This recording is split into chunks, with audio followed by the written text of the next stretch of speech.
Hello, my name is Leila Katibah. I am a student at UCSB, and my mentor is Dr. Kevin Rutherford.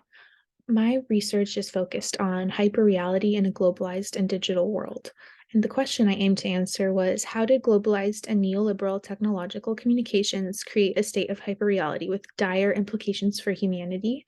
And how can people cultivate a healthy engagement with media in response? The methodology I used was I situated postmodern sociological, philosophical, and media theory in conversation with archival data retrieved from social media platforms.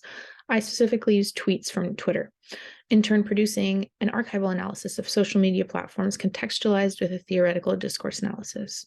So some of the theory I relied on was Baudrillard's idea of increasing information with less meaning creates a state of hyperreality, which is the inability to distinguish reality from its representations. I also relied on Marshall McLuhan's idea of the medium is the message, in which the true message delivered by media is not in the content of the sounds and images they deliver, but in the technical essence of those media. And lastly, data without information is possible, but information without data is not. And so I situated the following tweets in conversation with those theories.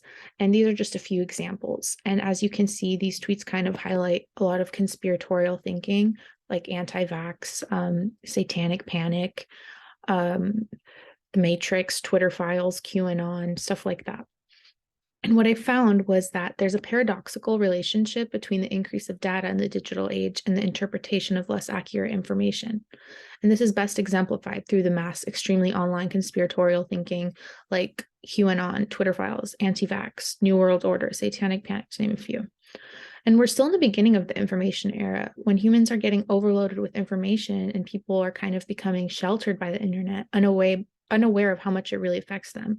And amidst an age with an immense scale of possible data sources, people rely on internet searches and collaborative research, which increases the possibility of apophenia, or the tendency to perceive a connection between unrelated or random things. And when you have a device that can connect you to the world and show you whatever you want to see, you believe you're seeing the world. But under capitalism, internet algorithms are not meant to show you the world. Rather, they are meant to get you hooked and generate profit. Algorithms tend to show you what you already like and agree with. So one of the best ways to counteract this is to consciously research what you do not agree with. Digging deeper into things you already like and agree with will form a sort of echo chamber, making it easier to become radicalized. And we've seen this in a few public figures. They become radicalized in some of the worst ways possible. People develop a false sense of understanding, failing to realize that they are intaking so much information on the basis of profit-driven algorithms. And what ends up happening is that they think they know so much more about the world than they actually do, which is very evident through a lot of these prevailing conspiracy theories.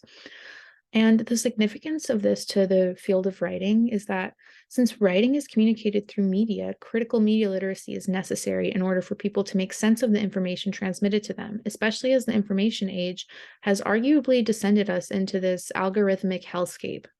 Writing and media literacy share a symbiotic relationship because writing pedagogy teaches students to think critically when writing about different topics for different audiences. And the same skills can be built upon when engaging with media to be able to access, analyze, evaluate, and create communication in various media formats.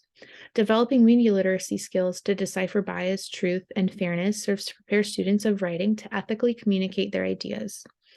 And so in the future, the next steps I hope to take with this project is I want to kind of